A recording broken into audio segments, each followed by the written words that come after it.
Hello दोस्तों, मेरा नाम है अंजनी सिंह और आप देख रहे हैं आपका अपना यूट्यूब चैनल ट्रैक मी।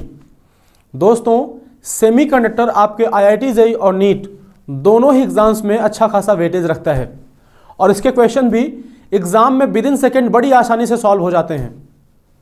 ये हमारा सेमीकंडक्टर पे इंट्रोडक्शन वीडियो है जिसमें आज हम कुछ टेम्परेचर्स को डिफाइन करेंगे, साथ ही ये भी जानेंगे कि जो आपका टेम्परेचर है वो वोल्टेज के इक्विवेलेंट कैसे है, चार्ज पार्टिकल्स की मोबिलिटी क्या होती है, इंट्रिंसिक और एक्सट्रिंसिक सेमीकंडक्टर क्या होते हैं, डोपिंग क्या होती है, ऐसे ढेर सारे टॉपिक्स को आज हम कवर करेंगे।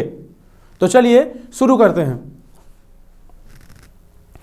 यहां पे मेरे बारे में कुछ इंफॉर्मेशन दी गई है, आप पढ़ सकते हैं।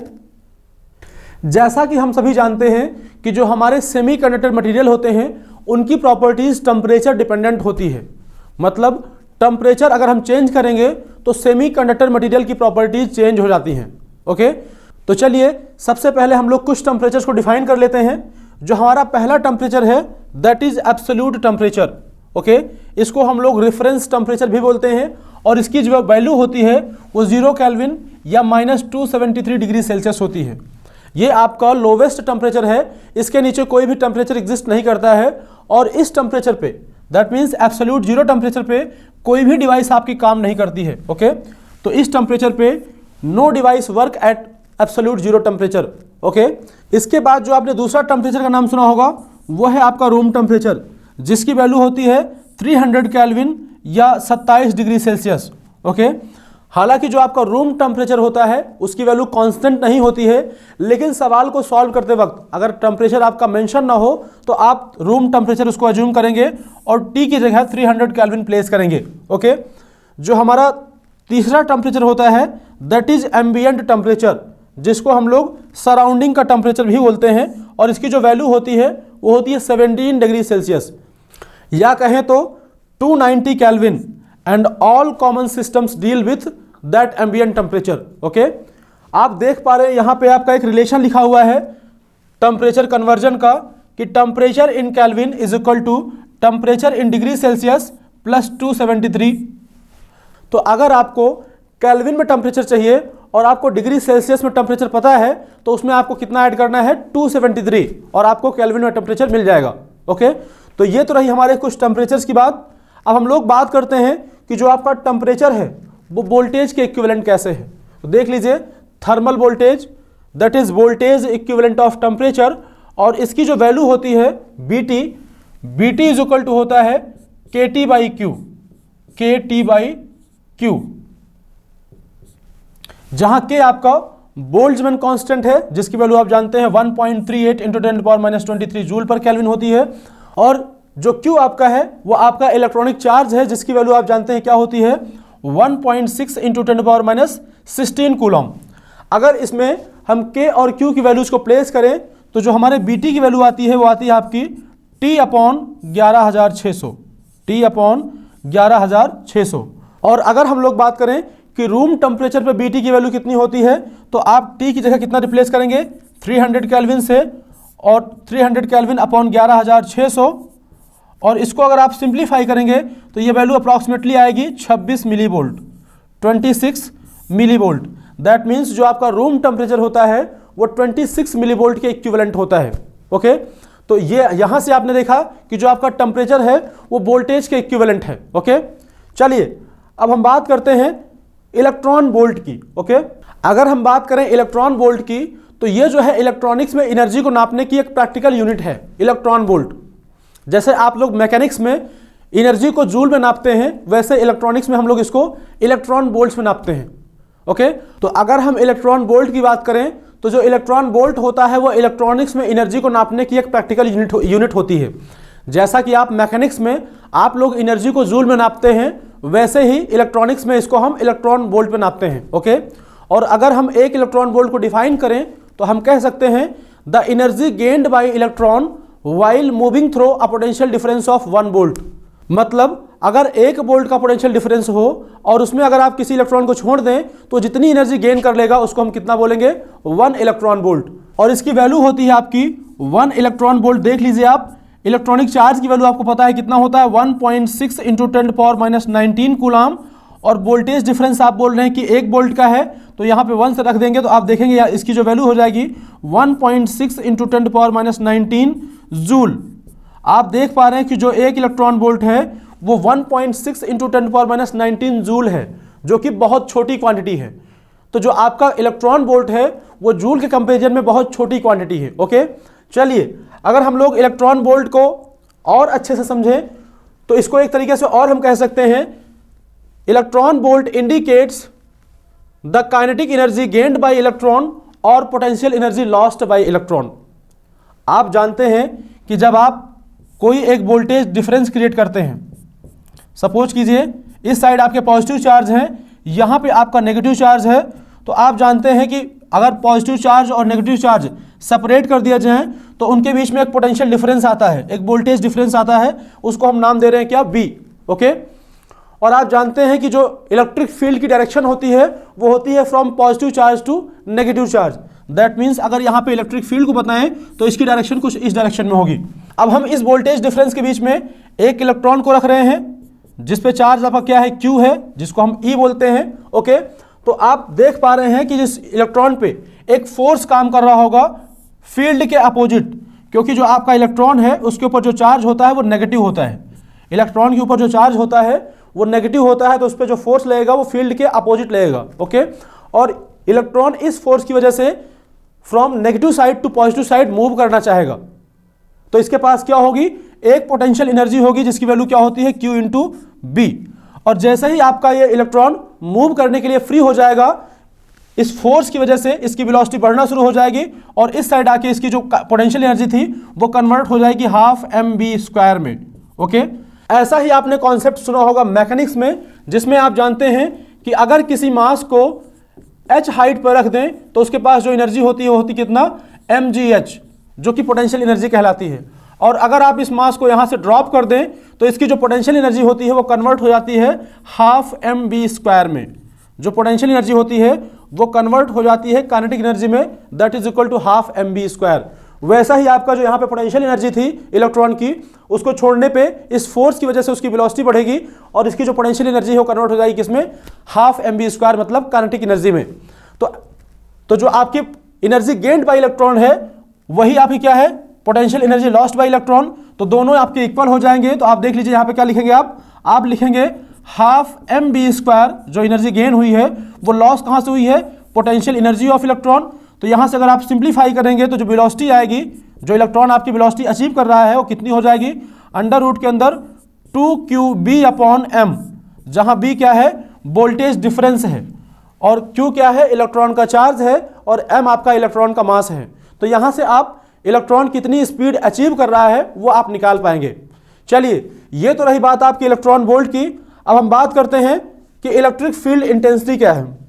इलेक्ट्रिक फील्ड इंटेंसिटी को हम लोग फील्ड ग्रेडियंट भी बोलते हैं, और इसको हम लोग डिफाइन कैसे करते हैं, E = -dB/dx, जहां B क्या है, आपका वोल्टेज है। The rate of change of voltage with respect to distance is called field gradient. इसका आप लोग यूज देखेंगे जब हम लोग पीएन जंक्शन डायोड पढ़ेंगे, तो वहां पे जो कंसंट्रेशन ग्रेडियंट होगा, मतलब इलेक्ट्रॉन या होल की जो कंसंट्रेशन होगी किसी साइड ज़्यादा होगी और कहीं पे कम होगी, तो उसके अकॉर्डिंग आपका जो फील्ड होगी, जो उसकी जो वैल्यू होगी वोल्टेज की, वो वेरी करेगी। तो वहां पे हम लोग इसकी चर्चा करेंगे।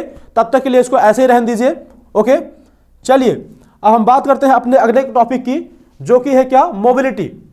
मोबिलिटी को हम लोग म्यू से दिखाते हैं। ये जो सिंबल लिखा हुआ है इसको हम लोग म्यू पढ़ते हैं। और अगर हम लोग मोबिलिटी को डिफाइन करें तो यहाँ पे लिखा हुआ है कि मोबिलिटी इंडिकेट्स हाउ फास्ट और स्लो एन इलेक्ट्रॉन और hole can move inside the material.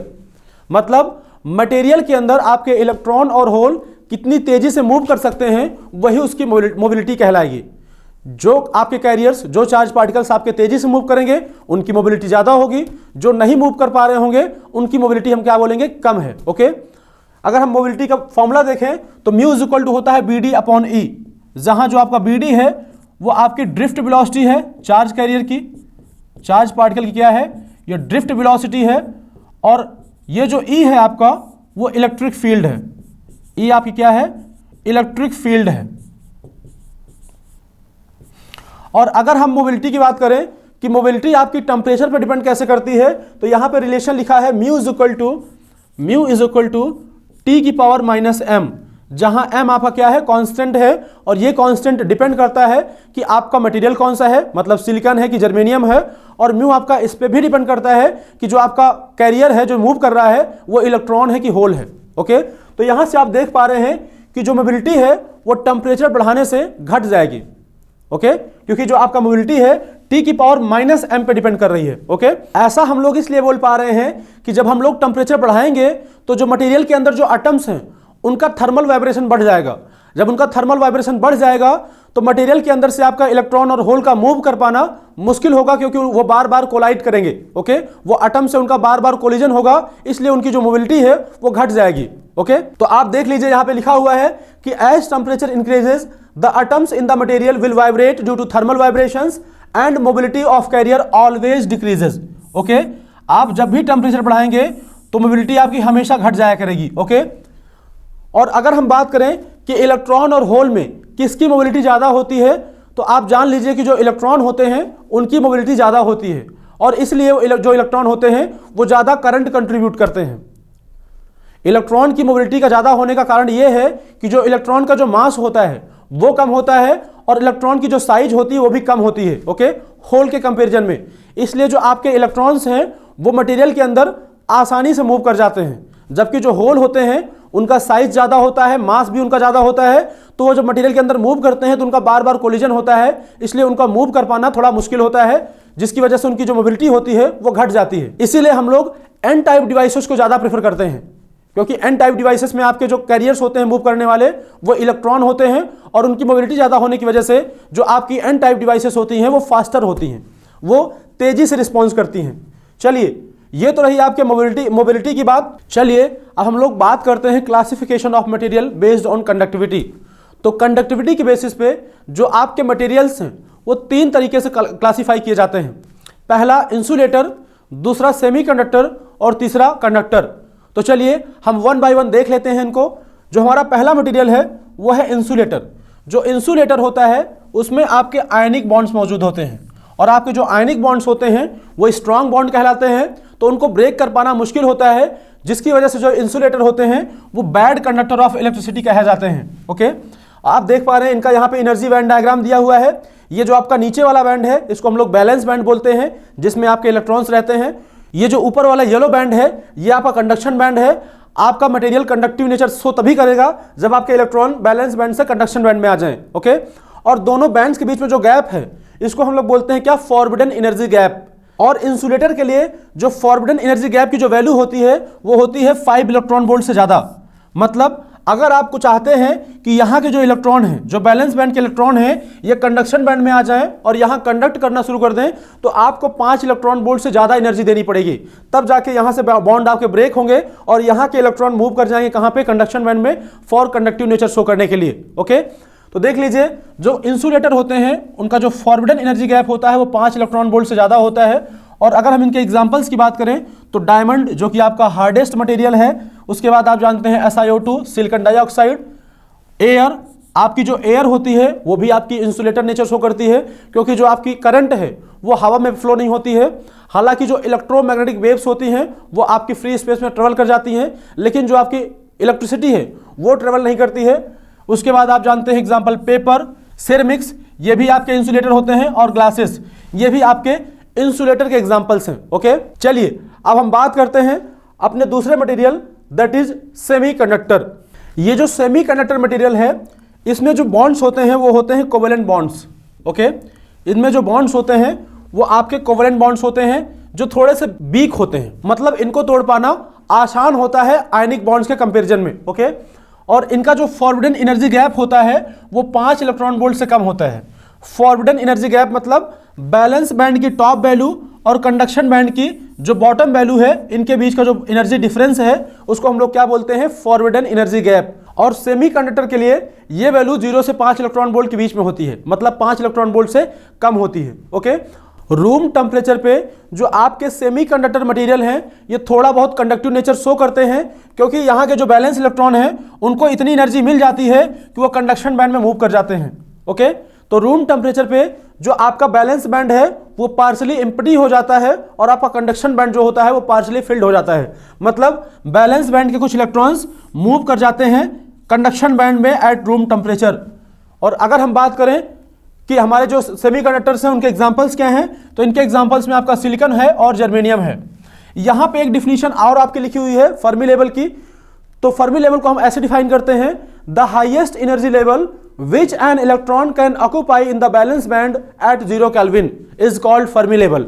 मतलब at absolute 0 kelvin temperature valence band में इलेक्ट्रॉन जिस हाईएस्ट स्टेट में रह सकता है उसको हम लोग क्या बोलेंगे, फर्मी लेवल बोलेंगे। ओके, चलिए ये तो रही बात आपके फर्मी लेवल की। अब हम बात करते हैं अपने थर्ड टाइप के मटेरियल की, जो कि क्या है, कंडक्टर। ओके, चलिए हम लोग बात करते हैं क्या, कंडक्टर्स की। तो आप लोग जानते हैं कि जो कंडक्टर्स होते हैं उसमें आपका मेटलिक बॉन्ड मौजूद होता है। ओके, और अगर आप इसका एनर्जी बैंड डायग्राम देखें तो आप देख रहे हैं कि जो बैलेंस बैंड है और जो कंडक्शन बैंड है वो आपस में ओवरलैपिंग है, दोनों के बीच में कोई गैप नहीं है। मतलब जो एनर्जी गैप होता है बैलेंस बैंड और कंडक्शन बैंड के बीच में, कंडक्टर्स के केस में होता है 0। ओके, इसलिए जो आपके इलेक्ट्रॉन्स हैं वो पहले से ही कंडक्शन बैंड में मौजूद हैं, क्योंकि जो बैलेंस बैंड और कंडक्शन बैंड के बीच में कोई गैप तो है नहीं, तो जो आपके इलेक्ट्रॉन्स हैं वो पहले से ही कंडक्शन बैंड में मौजूद हैं। इसीलिए हम लोग कंडक्टर को क्या बोलते हैं, यूनिपोलर मटेरियल। मतलब इसमें हर जगह इलेक्ट्रॉन ही इलेक्ट्रॉन होते हैं। एक बात जो और हम लोग जानते हैं कंडक्टर के बारे में कि कंडक्टर मटेरियल में केवल ड्रिफ्ट करंट ही फ्लो होती है। ऐसा इसलिए क्योंकि आप जानते हैं जो आपका कंडक्टर है, सपोज कीजिए ये आपका एक कंडक्टिंग वायर है जिसमें हर प्लेस पे क्या होंगे, सिर्फ इलेक्ट्रॉन ही होंगे। ओके, हर प्लेस पे इलेक्ट्रॉन होंगे और इनका कोई कंसंट्रेशन ग्रेडियंट नहीं होगा। मतलब जो इनकी कंसंट्रेशन होगी वो हर जगह पे सेम होगी। तो आपके इलेक्ट्रॉन्स को मूव करने के लिए आपको एक बैटरी अप्लाई करनी होगी और बैटरी के अप्लाई करने से आपके इलेक्ट्रॉन एक पर्टिकुलर डायरेक्शन में ड्रिफ्ट करना शुरू कर देंगे, जिसकी वजह से जो करंट आएगी वो कौन सी करंट होगी, ड्रिफ्ट करंट। एक करंट और आप लोगों ने सुनी होगी, that is called diffusion current, जो कि आती है कंसंट्रेशन ग्रेडियंट की वजह से। मतलब किसी प्लेस पे आपके इलेक्ट्रॉन्स की कंसंट्रेशन ज्यादा होगी, कहीं पे उनकी कंसंट्रेशन कम होगी, तो कंसंट्रेशन ग्रेडियंट से जो आपके इलेक्ट्रॉन्स जहां पे कंसंट्रेशन ज्यादा है वहां से कम कंसंट्रेशन साइड आपके इलेक्ट्रॉन्स फ्लो कर जाएंगे, तो उसकी वजह से जो करंट आती है उसको हम लोग क्या बोलते हैं, डिफ्यूजन करंट।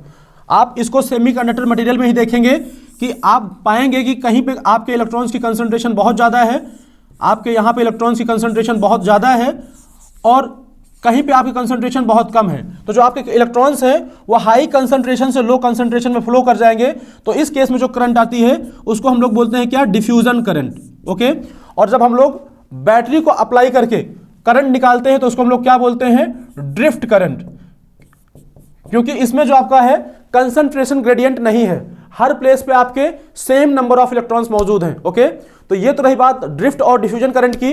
तो जो आपके मेटल्स होती हैं, जो आपके कंडक्टर्स होते हैं, उसमें सिर्फ और सिर्फ ड्रिफ्ट करंट होती है। ओके, और जो आपके कंडक्टर होते हैं वो शो करते हैं positive temperature coefficient of resistance. मतलब अगर आप टेम्परेचर को बढ़ाएंगे तो उनका जो रेजिस्टेंस होता है वो बढ़ जाता है।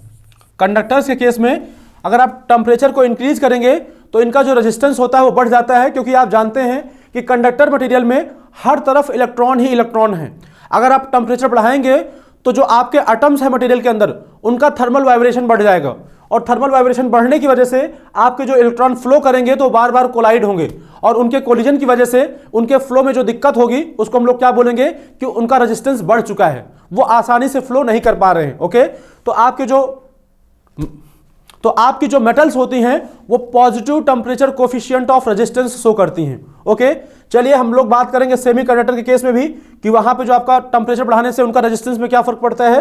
तो चलिए अब हम लोग बात करते हैं क्या, सेमीकंडक्टर्स की, जो कि हमारा मेन टॉपिक है। ओके, तो आपने देखा बेस्ड ऑन कंडक्टिविटी आपके मटेरियल 3 टाइप के थे, insulator, semiconductor and conductor.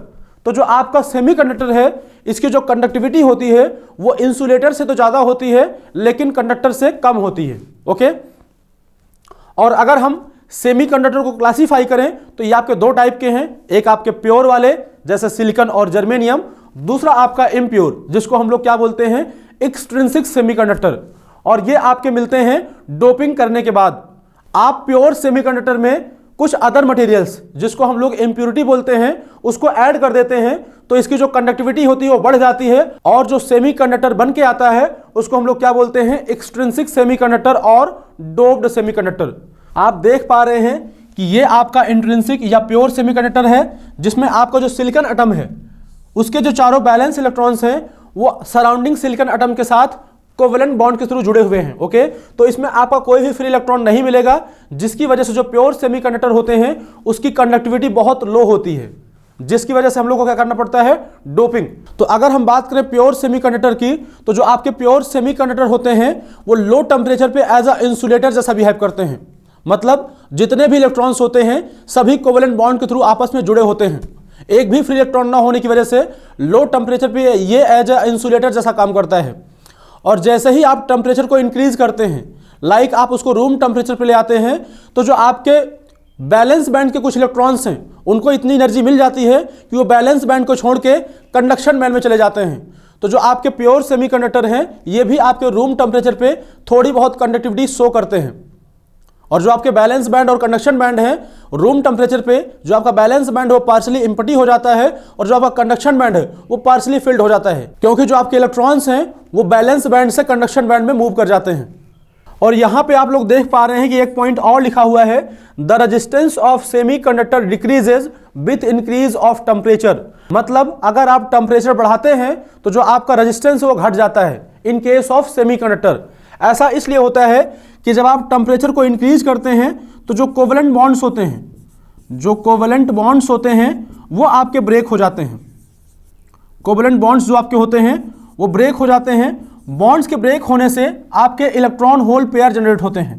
Electron hole pair ये जनरेट हो जाते हैं और इलेक्ट्रॉन होल पेयर जनरेट होने से जो मटेरियल की कंडक्टिविटी है वो बढ़ जाती है। तो कंडक्टिविटी बढ़ जाती है तो जो आपका रेजिस्टेंस है वो घट जाता है। तो इसकी वजह से जो आपका रेजिस्टेंस है वो घट जाता है। तो टेम्परेचर के इंक्रीज करने से जो रेजिस्टेंस है वो घट जाता है। इसीलिए हम लोग बात करते हैं जो आपका सेमीकंडक्टर है वो negative temperature coefficient of resistance को शो करता है। That means NTC. सेमीकंडक्टर क्या होता है, NTC, negative temperature coefficient of resistance. और अगर हम बात करें इंट्रिंसिक सेमीकंडक्टर की, तो जो आपकी इलेक्ट्रॉन की कंसंट्रेशन होती है और जो होल की कंसंट्रेशन होती है दोनों इक्वल होती है और वो इक्वल होती है इंट्रिंसिक कैरियर की डेंसिटी के बराबर। ओके, तो यहां पे आपका Ne, NH और Ni क्या है यहां पे आपका मेंशन है। चलिए अब हम बात करते हैं डोपिंग की। ओके, अब हम बात करते हैं doping. Doping means adding impurities to the pure semiconductor. मतलब जो आपका प्योर सेमीकंडक्टर है उसमें हम लोग कुछ इंप्योरिटीज ऐड करके उसकी कंडक्टिविटी को बढ़ा रहे हैं। ऐसा आपने स्पोर्ट्स में भी सुना होगा कि खिलाड़ियों की डोपिंग कर दी जाती है। हालांकि स्पोर्ट्स में जो डोपिंग है वो बैन है। डोपिंग करने से क्या होता है, जो खिलाड़ियों की जो परफॉर्मेंस होती है वो इंक्रीज कर जाती है। वैसा ही कुछ यहां भी है सेमीकंडक्टर के केस में भी। जब आप इसमें इंप्योरिटी ऐड करते हैं तो जो मटेरियल की कंडक्टिविटी है वो इंक्रीज कर जाती है। ओके, तो देख लीजिए, doping increases carrier concentration, doping increases carrier concentration, hence conductivity of material increases. और जो आपकी इंप्योरिटी है, ये जो आपके डोपेंट्स हैं जिनको हम ऐड करके कंडक्टिविटी बढ़ाएंगे, वो भी आपके दो टाइप के हैं। पहला आपका ट्राईवैलेंट इंप्योरिटी और दूसरा आपका पेंटावैलेंट इंप्योरिटी। जो आपके ट्राईवैलेंट इंप्योरिटी है ये आपके थर्ड ग्रुप के एलिमेंट्स हैं जिनके पास 3 बैलेंस इलेक्ट्रॉन्स होते हैं। इनके एग्जांपल्स आप जानते हैं, बोरान, एल्युमिनियम, गैलियम और इंडियम। ये क्या है, ये थर्ड ग्रुप के एलिमेंट्स हैं, इनके 3 बैलेंस इलेक्ट्रॉन्स होते हैं।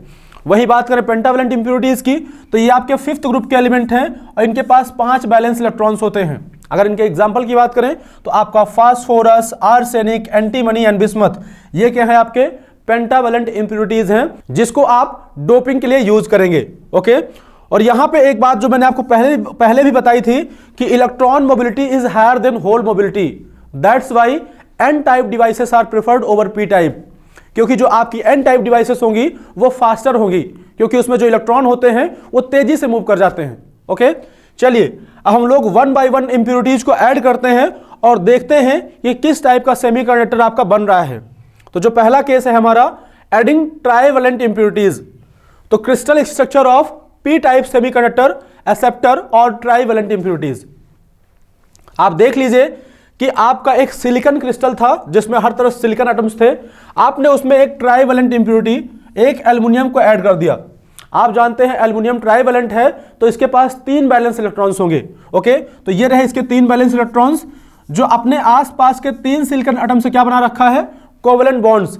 लेकिन इस सिलिकॉन एटम से ये कोवेलेंट बॉन्ड नहीं बना पाएगा क्योंकि इसके पास एक इलेक्ट्रॉन की कमी है। ओके, तो जहां पे इलेक्ट्रॉन की कमी होती है वहां पे एक जनरेट होता है क्या, होल। ओके, ये जो बॉन्ड आपका है ये इनकम्प्लीट बॉन्ड है, तो ये जो आपका एल्युमिनियम एटम है इसके पास इलेक्ट्रॉन की कमी है, तो ये एक इलेक्ट्रॉन लेना चाहेगा एक्सेप्टर, और इसके पास क्या है, एक होल है। तो इसको हम लोग दिखाते कैसे हैं, नेगेटिव साइन से, क्योंकि ये इलेक्ट्रॉन लेना चाहता है और इसके पास मौजूद क्या है, एक होल। तो ये आपका एक्सेप्टर आयन को दिखाने का तरीका है।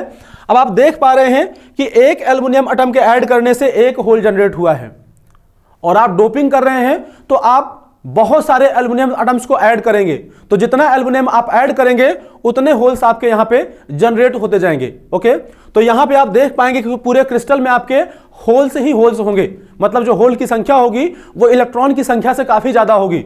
जितना आप डोपिंग बढ़ाएंगे उतना आपकी होल की संख्या बढ़ती जाएगी। तो आप देख लीजिए कि होल्स की संख्या ज्यादा होने के कारण हम लोग इसको बोलते हैं क्या, पी टाइप मटेरियल, क्योंकि होल्स पे क्या होता है, पॉजिटिव चार्ज होता है। तो देख लीजिए ये जो आपके पी टाइप मटेरियल होते हैं उसमें जो मेजॉरिटी कैरियर्स होते हैं, मतलब जिनकी संख्या अधिक होती है, वो होते हैं आपके होल्स, और जो माइनॉरिटी कैरियर्स होते हैं जिनकी संख्या कम होती है वो आपके क्या होते हैं, इलेक्ट्रॉन्स। और आप जानते हैं जब आप ट्राइवेलेंट इंप्योरिटी ऐड करते हैं तो पी टाइप सेमीकंडक्टर आ रहा है, तो ट्राइवेलेंट इंप्योरिटीज को हम लोग क्या बोलते हैं, एक्सेप्टर आयन। और दिखाते कैसे हैं, नेगेटिव साइन से विथ सर्कल, और ऊपर हम लोग क्या शो करते हैं, होल। ओके, तो ये आपका एक्सेप्टर आयन को दिखाने का नोटेशन है। आप देख पा रहे हैं कि जो पी टाइप सेमीकंडक्टर मटेरियल है उसमें होल्स की संख्या बहुत ज्यादा है। ये देख लीजिए उसका क्रिस्टल स्ट्रक्चर, जहां पे आप देख पा रहे हैं कि होल्स ही होल्स हर जगह हैं, बीच में कहीं एक या इलेक्ट्रॉन भी है, क्योंकि कोई भी मटेरियल आपका आइडियल तो हो नहीं सकता, तो इलेक्ट्रॉन्स की संख्या बहुत कम है लेकिन कहीं कहीं मौजूद है। ओके, और होल्स आपके हर जगह मौजूद हैं। ये जो आपके एम्प्टी सर्कल्स हैं ये क्या हैं, आपके होल्स हैं। तो ये तो रहा आपका पी टाइप सेमीकंडक्टर, जो कि बना कब है, ट्राइवेलेंट इंप्योरिटीज के ऐड करने से। चलिए अब हम बात करते हैं कि ट्राइवेलेंट इंप्योरिटीज के ऐड करने से जो हमारा एनर्जी बैंड डायग्राम है उस पर क्या फर्क पड़ा है। तो आप देख लीजिए ये हमारे बैलेंस बैंड का टॉप मोस्ट एनर्जी लेवल है, और ये आपके कंडक्शन बैंड का बॉटम मोस्ट एनर्जी लेवल है। ओके, ये लोवेस्ट एनर्जी लेवल है, ये इसका बैलेंस बैंड का हाईएस्ट एनर्जी लेवल है। इसके बीच का जो गैप होता था उसको हम क्या बोलते थे, फॉरबिडन एनर्जी गैप। और अगर आप चाहते थे कि आपका जो बैलेंस बैंड का इलेक्ट्रॉन है वो कंडक्शन बैंड में जाके कंडक्ट करे तो आपको इतनी एनर्जी देनी पड़ती थी। लेकिन अगर आपने ट्राइवेलेंट इंप्योरिटीज से डोपिंग कर दी तो एक अलग से लेवल डेवलप हो गया यहां पे, जो कि कहलाता है क्या, एक्सेप्टर लेवल। आपके जो होल्स हैं वो इस लेवल पे अब मौजूद हैं। ओके, तो अब अगर होल्स को आप चाहते हैं कि कंडक्शन बैंड में जाके कंडक्ट करें तो अब सिर्फ इतनी एनर्जी चाहिए होगी। तो पहले से जो एनर्जी रिक्वायरमेंट थी अब कम हो गई है। ओके, तो डोपिंग करने से हमारी जो कंडक्टिविटी है वो बढ़ गई है। ओके, चलिए अब हम बात करते हैं कि अगर हम पेंटावेलेंट इंप्योरिटीज को ऐड करें तो कैसा सेमीकंडक्टर बनेगा। तो देख लीजिए crystal structure of N type semiconductor और डोनर और पेंटावेलेंट इंप्योरिटीज। तो आप जानते हैं कि ये जो फास्फोरस एटम है आपका, ये एक पेंटावेलेंट एटम है, इसके पास 5 बैलेंस इलेक्ट्रॉन होते हैं, और ये आपका पूरा क्या है, सिलिकॉन क्रिस्टल। उसमें जब आप एक पेंटावेलेंट फास्फोरस को ऐड करेंगे तो जो आपके फास्फोरस के 4 इलेक्ट्रॉन्स हैं वो 4 सिलिकॉन से क्या बना लेंगे, कोवेलेंट बॉन्ड। लेकिन ये जो एक इलेक्ट्रॉन है ये आपका फ्री रह जाएगा। ओके, और ये फ्री इलेक्ट्रॉन आपके कंडक्शन के काम आएगा।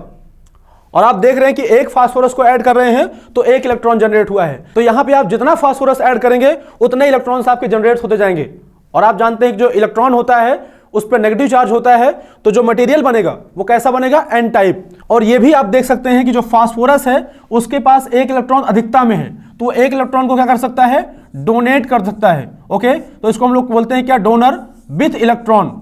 जो चीजें आपकी डोनेट कर सकती हैं उसको हम लोग प्लस साइन से दिखाते हैं, और क्या डोनेट कर रहा है, इलेक्ट्रॉन, तो उसको हमने ऊपर एक फील्ड सर्कल बना दिया है जो इलेक्ट्रॉन को रिप्रेजेंट कर रहा है। ओके, तो देख लीजिए जो एन टाइप मटेरियल्स होते हैं उसमें जो अधिकता में होते हैं वो क्या होते हैं, इलेक्ट्रॉन्स होते हैं। जो मेजॉरिटी कैरियर्स होते हैं वो क्या होते हैं, इलेक्ट्रॉन्स होते हैं। जो माइनॉरिटी कैरियर्स होते हैं वो आपके होते हैं होल्स। ओके, और डोनर आयन को कैसे दिखाते हैं, प्लस साइन विथ सर्कल, ऊपर आपको इलेक्ट्रॉन को शो करना है।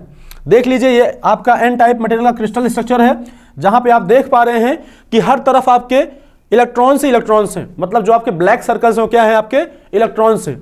बीच में कहीं आपका एक आध होल भी है, ओके, माइनॉरिटी कैरियर इसीलिए इसको हम लोग बोलते हैं, क्योंकि आपका जो स्ट्रक्चर होता है, जो आपका क्रिस्टल है, वो आइडियल तो है नहीं, इलेक्ट्रॉन है तो होल भी कहीं ना कहीं होगा, ओके। तो ये तो रहा आपका पेंटावेलेंट इंप्योरिटीज को ऐड करने के बाद एन टाइप मटेरियल का फॉर्मेशन। चलिए अब हम लोग बात करते हैं कि पेंटावेलेंट इंप्योरिटीज को ऐड करने से हमारे एनर्जी बैंड डायग्राम पे क्या फर्क पड़ा। तो आप देख लीजिए कि पहले जो आपका बैलेंस बैंड का ये टॉप एनर्जी लेवल था और ये आपका कंडक्शन बैंड का बॉटम एनर्जी लेवल था, लोवेस्ट पॉइंट। आपको इतनी एनर्जी गैप चाहिए थी कि आपका इलेक्ट्रॉन बैलेंस बैंड से कंडक्शन बैंड में जाए, लेकिन जैसे ही आपने इंप्योरिटी ऐड की तो एक डोनर लेवल यहां पे जनरेट हो गया, ओके, एक डोनर लेवल जनरेट हो गया जहां पे आपके इलेक्ट्रॉन्स पहले से ही मौजूद हैं। अब आपको सिर्फ इतनी एनर्जी चाहिए बैलेंस बैंड से इस डोनर लेवल से कंडक्शन बैंड तक जाने में। तो आप देख पा रहे हैं कि अब जो एनर्जी की रिक्वायरमेंट हो बहुत कम हो गई है, तो इंप्योरिटीज के ऐड करने से यहां भी जो आपकी कंडक्टिविटी होगी वो बढ़ जाएगी, ओके। थोड़ी सी एनर्जी से ही आपका जो मटेरियल है वो कंडक्ट करना शुरू कर देगा, ओके। अगर हमको किसी मटेरियल का एनर्जी गैप कितना है वो निकालना हो तो उसके लिए आपके पास एक फॉर्मूला है, Eg = hc by लैम्डा, जहां h क्या है आपका प्लैंक कांस्टेंट है, c क्या है आपका स्पीड ऑफ लाइट है और लैम्डा क्या है वेवलेंथ ऑफ लाइट है, जिस लाइट को आप डाल के इसको एनर्जी दे रहे हैं, ओके। तो ये तो रहा आपका पेंटावेलेंट इंप्योरिटी के ऐड करने से जो आपका एनर्जी बैंड डायग्राम में चेंज हुआ है। चलिए अब हम लोग बात करते हैं कंडक्टिविटी की। तो आपने देखा कि हम लोगों ने डोपिंग ही इसलिए की कि हमारी जो कंडक्टिविटी है वो बढ़ जाए, ओके।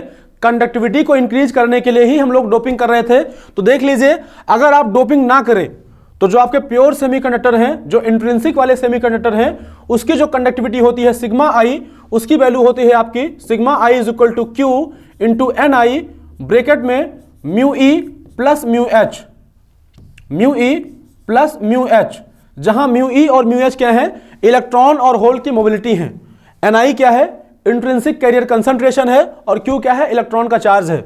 आप जानते हैं जो आपके प्योर सेमीकंडक्टर होते हैं, दैट मींस इंट्रिंसिक सेमीकंडक्टर, उसमें आपका इलेक्ट्रॉन और होल की जो संख्या होती है वो इक्वल होती है, किसके, इंट्रिंसिक कैरियर कंसंट्रेशन के।